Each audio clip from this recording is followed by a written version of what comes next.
하나님의 말씀 야고보서 1장 14절 15절입니다. 야고보서 1장 14절 15절 제가 읽습니다. 14절 오직 각 사람이 시험을 받는 것은 자기 욕심에 끌려 미혹되니니 욕심이 잉태한즉 죄를 낳고 죄가 장성한즉 사망을 낳느니라. 아멘. 아멘. 네. 시험 받는다.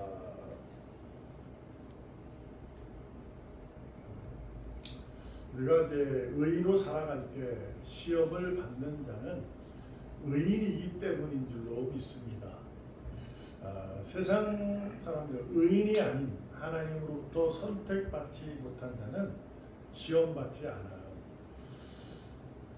좀 말이 그렇죠. 왜냐하면 이 시험이라는 단어를 우리가 이해할 때 세상적 단어로 이해하면, 세상의 지식으로 이해하면 우리나 교회 밖에 있는 사람이나 똑같이 시험 받는 거거든요. 왜냐하면 의인도 삶을 살아갈 때 힘들고 어려운 일들이 있고 그래서 넘어지기도 하고 교회 밖에 있는 사람들도 마찬가지거든요. 근데 성경에서 말할 때 시험 받는다. 또한 오늘 야고보 사도가 각 사람이 시험을 받는 것은 라고 합니다. 여기서 우리가 이해할 것은 오직 각 사람이라고 했을 때 이것이 누구를 지칭하는 것일까라고 하면 말씀드렸다시피 듣는 자들에게 주는 말씀이죠. 그러니까 하나님의 말씀을 듣는 자는 의인입니다. 의인이죠. 하나님의 말씀을 의인들 외에는 듣지 못해요. 외인들은. 그래서 이 각 사람이라고 할 때 이 본문은 의인을 지칭할 수 있어요. 말씀드렸다시피 야고보 사도가 복음을 증거, 또한 사도들이 복음을 증거할 때는 너무너무 박해가 심했을 때예요. 그때 이제 시험을 받는 거죠. 예. 여기서 이제 자기 욕심에 끌렸다라는 얘기를 하게 됩니다. 그러면 의인이든 교회 밖에 있는 사람이든 간에 모두가 자기 욕심에 끌려 미혹되는 것은 맞는 거죠. 그런데 이것을 의인이라고 우리가 이해해 볼 때 이 욕심이 과연 무엇일까에 대해서 우리는 심히 생각을 해 보셔야 합니다. 그래서 시험 받는다, 시험 받았다라는 것을 느껴진다는 것은 그것은 대단히 감동스러운 거예요. 의인인데 내가 시험 받았다, 시험 받는다 이렇게 느끼는 것은 감사할 일이다 그 얘기예요. 왜냐하면 말씀 처음에 드렸던 것처럼 교회 밖에 있는 사람은 시험을 자기 욕심 시험에 끌려 시험 받는다 이것을 모릅니다. 그러니까 의인으로서 시험 받는다는 얘기는 세상의 것, 세상의 지식, 세상에서 말하는 것들로 시험 받는 것은 동일해요. 그런데 의인으로 살면서 시험 받는다 이것은 감사할 일이다라는 얘기가 되는 거예요.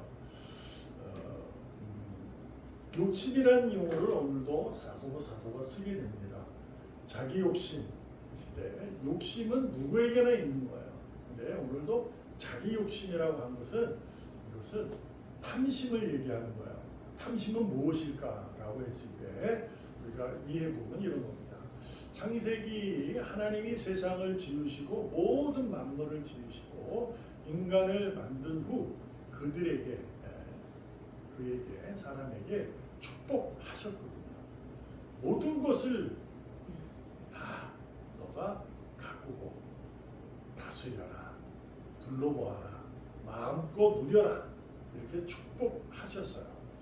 그런데 거기에서 하나 제외한 것이 뭐냐면 우리가 아는 선악을 알게 하는 나무예요. 그것은 먹지 마라. 그러니까 곧 건들지 마라. 그거 외에 것은 다 네가 누려라는 거죠. 그랬을 때 그들이 첫 사람들이 타락한 것은 바로 자기 욕심이었어요. 그러니까 그래서 이해해 보는 거예요. 그러니까 교회에 있든 우리가 첫사람으로 이해하면 아담이니까 그렇지만 우리가 지금으로 이해했을 때 의인이든 교회 밖에 있는 사람들 우리가 삶을 다 누리고 있잖아요. 거기 삶을 살아가는 거예요. 살아가는데 누리지 말아야 할 것이 있어요. 누리지 말아야 할 것이. 그것이 이제 우리가 성경에 의하면 선악과실, 선악을 알게 하는 나무라고 이해할 수 있어요. 그런데 이것은 세상 교회 밖에 있는 사람은 잘 몰라요. 그러니까 제쳐두고 의인일 때, 그러니까 아담으로 이해해보면 우리가 이제 잘 아는 거예요. 야고보 사도가 왜 욕심이 아닌 자기의 욕심이라고 했을까? 그것은 탐심이라고 이해하는 것이 무엇일까라는 거죠. 그러니까 모든 걸 누릴 수 있는데 하지 말라 하는 것을 보는 거예요. 자꾸 집착하게 돼요. 저 왜 먹지 말라 그랬을까? 저거는 왜 그럴까? 이렇게 마음이 움직인 거죠. 그때 이제 사단, 뱀의 간교함에 녹아나는 흔들리는 거죠. 그러니까 뭔가를 돌아볼 때 이렇게 되는 거예요. 그러니까 이게 뭐 어떤 의미냐면 자기 욕심이라고 표현한 것은 하나님이 주신 것을 우리가 누리는 건 욕심이에요. 우리가 그것을 잘 해서 에너지, 그러니까 우리가 동력을 받아서 힘을 다해서 내 것 주신 것을 잘 가꾸고 둘러보고 다스리고 해서 얻을 것 얻고 손해보고 손해보면서 사는 거야. 이 욕심을 부리다 보면 솔직히 손해도 보는 거예요. 이것은 의인은 다 하고 있어요. 근데 자기 욕심이라고 했을 때 이게 탐심으로 이해해지는 것은 어떤 거냐면 하나님이 주신 것 말고 하지 말라는 것을 쫓는 것을 이해하는 겁니다. 그래서 자기 욕심이라고 야고보서가 딱 얘기하는 것은 자기가 원하는 것, 하나님이 주신 것 외의 것을 원하는 것을 이해할 수 있는 겁니다. 그러므로 우리가 의인으로서 시험 받는다 했을 때 자기 욕심에 끌린다, 미혹된다. 그러니까 오늘 보면 욕심에 끌려 녹아나는 거야, 미혹된 거야. 그러면 그 욕심이 잉태를 하게 되는 거죠. 그러니까 하나님이 주신 것은 욕심이 그것을 이제 잘하게 되는 거야. 그래서 죄를 낳고 죄가 커지니까 사망에 이른다라고 얘기를 하게 됩니다. 근데 이제 중요한 게 뭐냐면 우리가 의인으로 살아가면서 말씀드렸다시피 의인으로서 시험 받아나가 시험 들은 것 같아. 아주 감사할 일이라고 했어요. 왜냐하면 뭔가를 자신이 길을 잘못 가고 있다는 것, 내가 지금 방향이 잘못되고 있다는 것을 아는 거니까요. 그래서 내가 좀 시험 든 것 같아. 뭐 이렇게 할 수 있어요. 근데 중요한 게 뭐냐면 내가 하는 이 일이 하나님이 주신 것일까 아닌가에 대한 구별이고 분별이에요. 이게 참 어려운 거예요. 그래서 내가 가는 이 길이 하나님으로부터 건짐을 받은 전에 걷는 길인지 건짐 받은 후에 의인으로서 걷는 길인지 이것을 잘 모른다는 거예요. 그래서 이것을 욕심은 우리가 할 수 있는 건데 자기 욕심일 때 이것이 자기 욕심일 때 이것이 대단히 어려운 거예요. 그래서 이것을 단순하게 우리가 어릴 적에 저도 신앙을 배우면 하나님의 거룩함으로 하나님의 사랑으로 막 이렇게 이제 그 경건스러운 단어를 통해서 이해하게 됩니다. 그러면 그 경건스러운 단어를 이해해서 삶으로 녹아들면 이게 대단히 어려워요. 어떤 것이 경건하고 어떤 것이 거룩하고 어떤 것이 하나님의 사랑의 길인지를 잘 모르게 되는 거죠. 그래서 우리가 신앙에 이제 갖게 되면 딜레마에 빠지는 거예요. 그래서 시험 받는 거예요. 이게 자꾸 그것 때문에 이게 빠져 이렇게 돼요. 근데 이제 어떻게 하냐면 우리가 이제 이해 보면 질병이 걸리잖아요. 근데 내가 건강하면요, 내가 질병을 잘 몰라요. 그런데 이 질병, 병이 걸리는 것은 면역력이 떨어지면 걸려요. 그렇죠? 인간이 약해지면 걸리는 거예요. 건강함을 잃어버려요. 그래서 우리가 많은 분들한테도 얘기 듣지만 아프신 분들, 병 걸리는 얘기 들어보면 어떠한 사연들이 있어요. 그분들의 사건들이 있어요. 그래서 마음이 계속 걸릴 수가 있어요. 그러므로 이것을 이제 이해해 보면 내 길일까 건짐과 하나님의 은혜로 건짐을 받기 전에 죄인으로서 가는 길인지 건짐을 받은 후의 길인지를 구별하는 것은요 바로 믿음의 면역력을 잃어버리면 이게 건짐 받기 전에 길로 가는 거야. 그러면 그것을 어떻게 알 수 있을까라는 내용이에요. 오늘 그것을 얘기하고 말씀을 맺으려고 합니다. 잠언 19장 1절 2절에 보면 이렇게 말해요. 가난하여도 성실하게 행하는 자는 입술이 패역하고 미련한 자보다 낫고 지식 없는 소원은 선하지 못하고 발이 급한 사람은 잘못 가느니라라고 이제 의인으로서 잠언은 얘기했잖아요. 이 복음서라기보다도 이것은 구원받은 의인들의 모습, 그 삶의 내용을 이렇게 글로 써놓은 거예요. 이게. 그래서 보면 알잖아요. 그러니까 이제 성실한 삶이 이루어져야 된다라는 얘기죠. 그러니까 이것을 성실로 이해해 보면 거짓 없는 것. 그러니까 하나님이 주신 것에 대해서 내가 감사하면서 사는 거예요. 그는 가난해도 그는 아름답고 의인의 삶이다라고 해요. 근데 성실이 무엇일까? 그것이 2절로 이어지는 거예요. 지식이에요. 지식. 그러니까 소원은 선하지 못하다. 이 소원이 뭐예요? 욕심일 수 있어요. 그죠? 내가 바람이니까. 내가 삶을 살아가면서 이것을 바란다는 것은 욕심은 그 바람은 누구에게 있는 건데 그 소원이 이제 욕심일 수 있어요. 근데 어떻게 해야 성실이라는 단어는 지식이 없는 소원은 성실하지 않다는 얘기가 되는 거죠. 그 지식이 뭘까요? 그것은 말씀이죠. 그 말씀은 근거는 누구예요? 주님. 그러니까 믿음이에요. 믿음이 아닌 삶을 살아가는 욕심은 그 소원은 선하지 못하다라는 거죠. 악하다 이렇게 말하지 않아요. 성경은 선하지 못하다고 해요. 그러니까 그런 지식 없는 소원을 선하지 못하니 돌아서라 이런 거죠. 그래서 그것을 말하는 것이 발이 급한 사람. 그러니까 뭔가를 이제 욕심을 내서 하나님이 주신 것을 누리고 살아가기 위해서 하는데 급한 거예요. 조급해요. 뭔가를 막 빨리 이루어야 되기 같은 것을 얘기하고 있죠. 이 발이 급하다는 것은 조심스럽지 못하고 조급한 것은 성실한 건 아니에요. 그러니까 제가 뭐 얘기도 가끔 드렸지만 살아온 인생을 보면서 가장 현명하게 사는 것이 성실함이에요. 자기에게 주어진 그 자리에서 그 자리에 맞게끔 살아가는 거예요. 그러니까 남을 보고 누군가를 비교하면서 자신을 자꾸 돌아보게 되면 발이 급해져요. 그래서 뭔가를 막 그것을 얘기하고 있어요.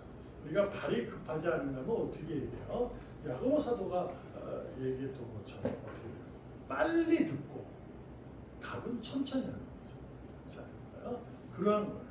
그러니까 듣는 건 빨리 듣고 천천히 그런 모습으로 우리가 살아야 돼요. 천천히 갈 수 있는 것은 뭘까? 그것은 바로 들었으니까 이것이 내 욕심이야 하나님이 이끄시냐라는 구별할 수 있는 천천함 속에 기다림 속에 필요한 것은 바로 지식인 거죠. 지식이에요. 그 지식은 어떻게 구할 수 있어요? 주님이니까. 믿음이잖아요. 그 믿음은 어떻게 해요? 그것은 주님과 호흡하는 친밀함 속에서 이루어지는 거예요. 그래서 내가 가는 길이 맞아? 이게 하나님의 길이야? 내가 모를 때, 막 헷갈려 시험 받을 때 어떻게 해야 돼요? 주님에게 나아가는 겁니다. 약속을 잊지 않고 하나님이 내게 약속했지. 그 약속을 소망을 두고 하나님께 나아가는 거죠. 나아갔을 때 주님 이 길이에요? 저 길이에요? 라고 물어봐도 되지만 그렇지 못할 수 있잖아요. 우리가 그래도 하나님 앞에서 조금 그랬을 때 좀 미안하다. 그때 어떻게 해요? 그냥 가만히 하나님이 있으면요, 내 안에 성령님께서 알려줘요. 근데 우리가 그것을 못하는 거죠. 이것을 못하고 빨리 뭔가를 해버리는 거예요. 있죠. 그래서 하나님께서는 그러는 거잖아요. 너희는 가만히 있어라. 내가 이루리라. 라고 하시는 거죠. 그러니까 홍해 앞에 두고 그렇게 얘기하는 거예요. 뒤에는 지금 애국 군사가 오고 앞에는 홍해가 있어서 어쩔 줄 모르는데 가만히 있으라는 거예요. 반장하는 거 아니에요? 근데 하나님 하시잖아요. 더욱이 여리고 죄송합니다.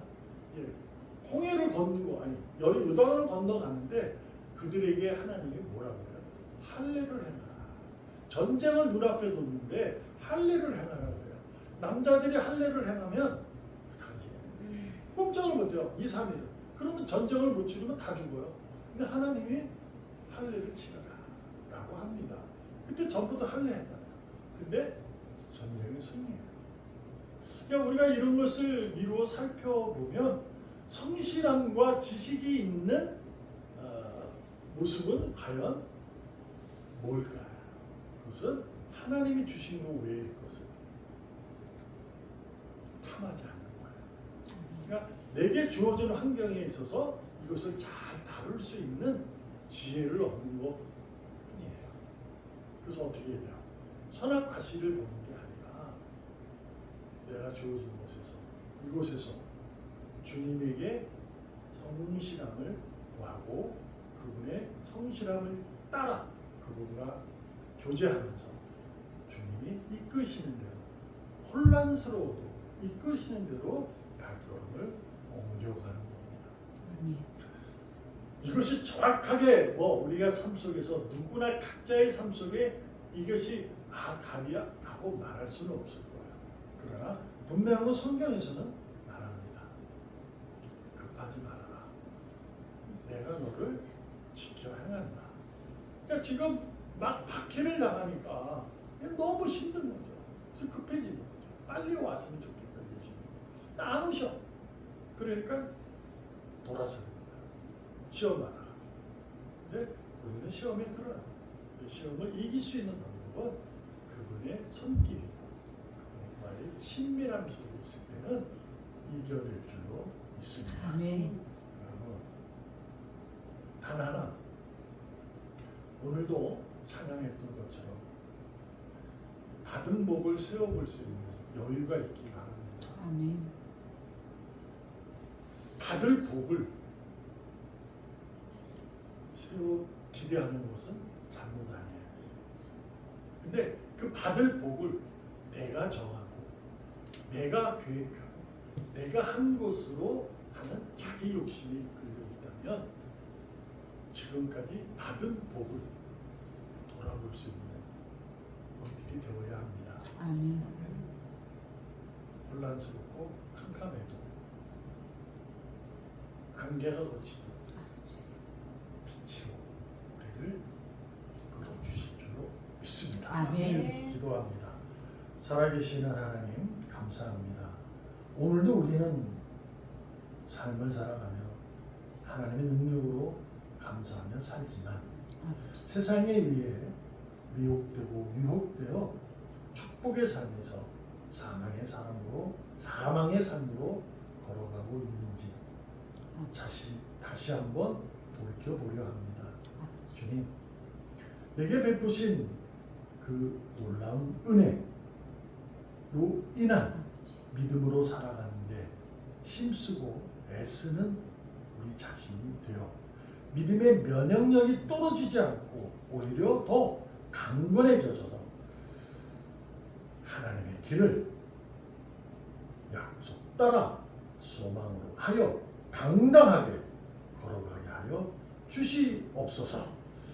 그래서 시험 받을 때마다 하나님 주님에게 다시금 돌아가는 우리들이 되게 하여 주시옵소서. 아멘. 살아계시는 예수님의 이름으로 감사하며 기도합니다. 아멘. 아멘.